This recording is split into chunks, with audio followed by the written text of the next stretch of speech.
Flick ən azından oyundan öncə Qafqazın Barselonasına baxmalıydı ki, görün bu Qafqazın Barselonası neynədir ki bu Chelsea-yə?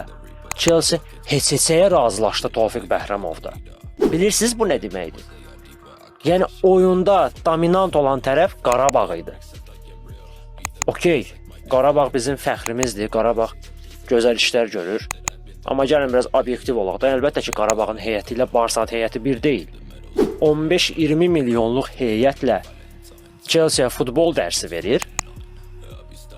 Amma 1 milyarddan yuxarı heyətə sahib olan komanda Chelsea-yə outsider kimi döyülür. Komanda uduza bilər. Bu bəxtsizlik amili ola bilər, səhv oyuna hazırlaşma ola bilər, məşqçinin yanlış qərarları ilə ola bilər, oyuncunun hansısa individual səhvi ilə ola bilər. Bu problem deyil. Problem əzmin olmamasındadır. Qarabağ Chelsea ilə oyuna döyüşə çıxdı. Dedi biz döyüşəcəyik. Canımızı verəcəyik, amma döyüşəcəyik. Amma Barcelona əzm yox, istək yox. O rusların bir sözü var, strast yoxdur.